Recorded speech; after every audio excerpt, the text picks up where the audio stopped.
Ito yung dala ko.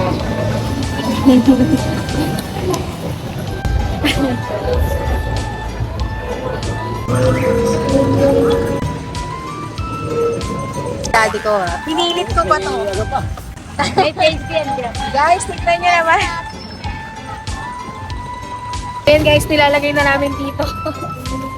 Ayan, ang aming binili. So, let's go. Ako tinatanong niyo,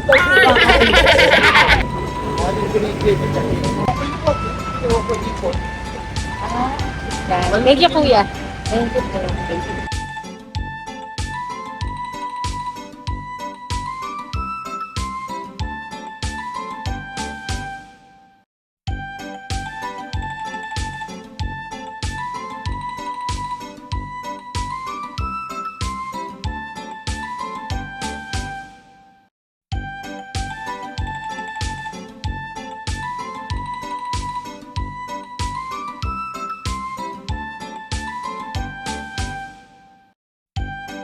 So malapit na kami guys, nagwe-waste kami kasi first time lang kaming pupunta dito sa lugar na to. Tapos pag hindi ka familiar sa lugar, gamit kayo ng Waze para meron tayong guide. Kasi kami first time parang namin pupunta dito pero hindi pa namin ganong kabisado yung papunta dun. So gumamit kami ng Waze. Naiinis ako sa dati ko kasi pinaglalaban ko maganda dito.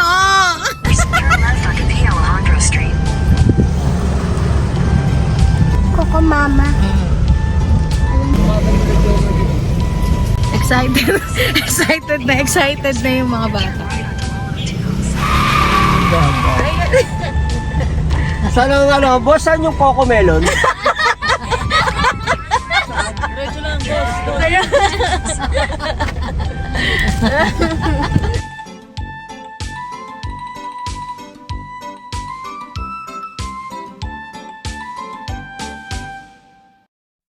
Umuwi ka na, natitulang kami. Oo, pwede. Wait. Dito ka na lang. Yes, finally, nandito na kami. Nahanap namin kung saan. Ayan. Pagkatapos ng ilang oras na pagrereklamo ng daddy ko, dahil para mahanap lang tong yan, pinuntahan namin. Yes, talagang go na tayo.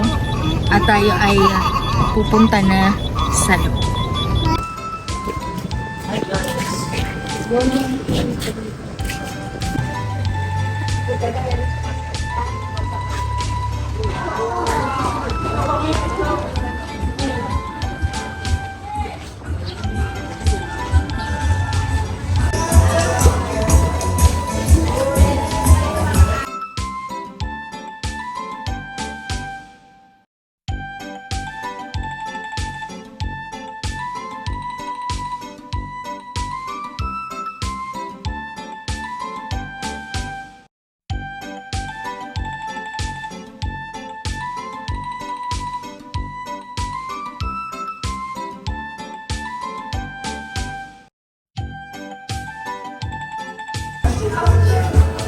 Yung po yun namin, sarado lang po, ma'am. Sa kabila lang po yan. Sige. And guys, nandito na kami sa Coco Resort dito sa loob. And kailangan namin magbayad muna ng 200 per head para magamit namin yung kanilang bar. And at the same time, makakain kami dito sa kanilang parang semi-restaurant ganun. Pero consumable naman yung binayaran natin sa labas.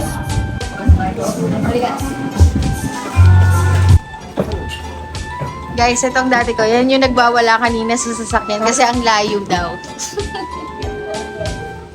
Ang layo pero sarap na sarap sa beer ngayon.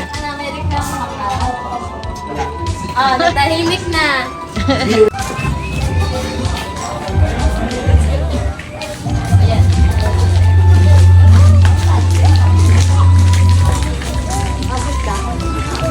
Pwede bang tumapa?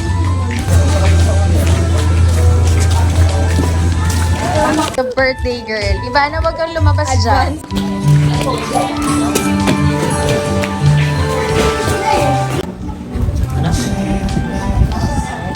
Talagang batang Renzo. Happy sis. Sir, nabigla rin mama niya. Bakit? Eh, bigla daw.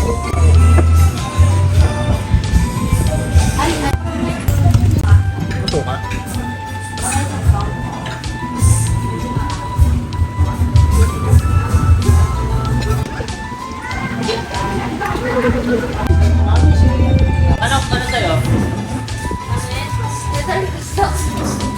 Sis, ano yan? Ay, naku, basta may ice cream.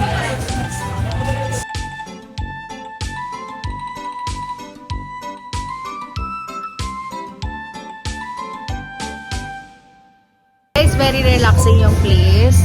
And kumain muna kami. Tapos nag-aantay kami ng time na makapasok kami dito. Kasi 7 PM pa talaga magpapapasok. Pero dahil nga nag-dine in kami dito sa loob, is nakapasok na kami.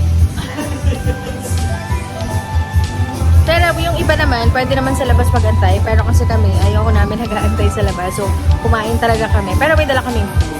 So, nag-uubos kami ng oras para mamayang 7 is mag-start na kami mag-swimming. And by the way, nagpapalabas talaga sila ng mga for daytime para malinis nila yung swimming pool.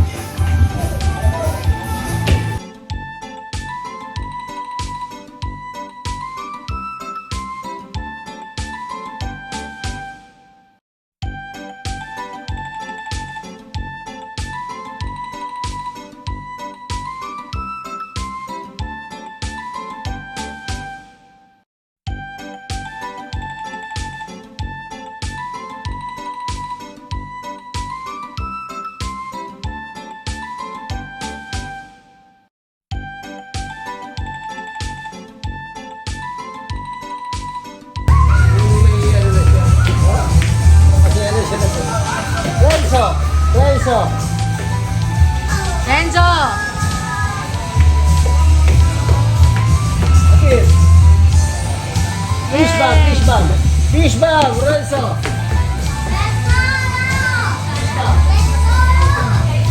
Fish bag!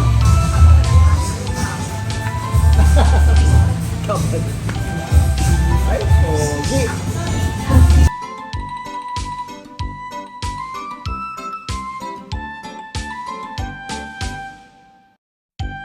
Guys, nakapagbayad na ako. So, binayaran ko na lahat. And, time na para mag-swimming. 7 na kasi, kaya okay na kami pumasok. O MRT! Yan. Dahil biglaan kami and Saturday ngayon. Etong kabana na to ang nakuha namin. Kung pa... Pero okay na din.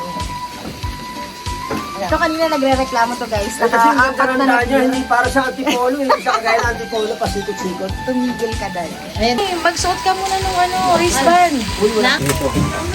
Wala libra. Sarap to. Ano nga? Huwag ka na magtanong para na magtanong. Ano nga? Ay!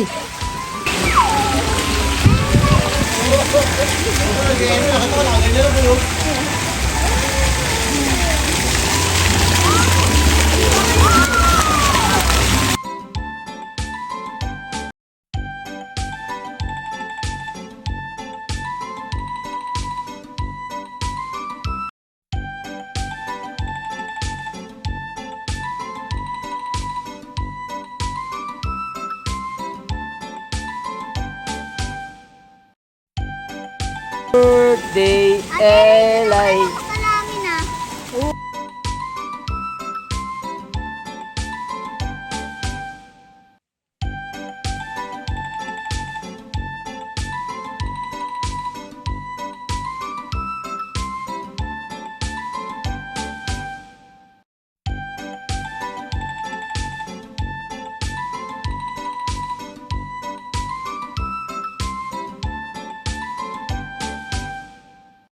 Day to you!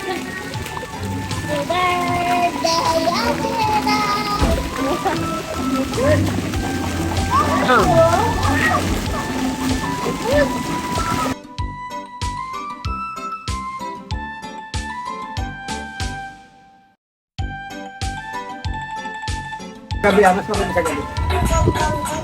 Oh, napaka-arte nito. Pinilit-pilit ko pa yan. Lalo ba po?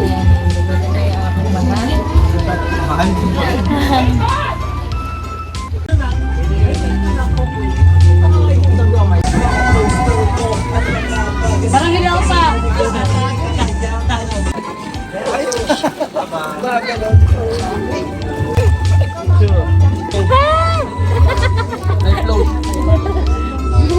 Wait lang. Punta tayo kay tita.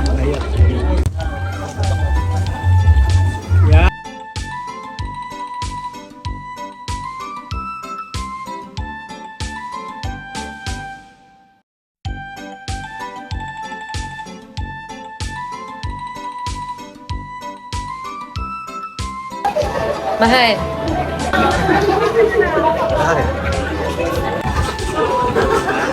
So, wala kaming naiwan.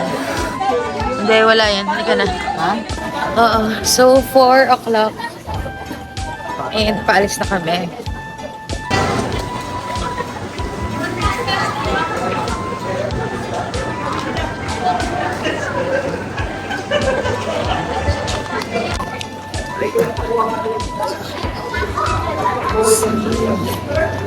Goodbye and thank you for this experience.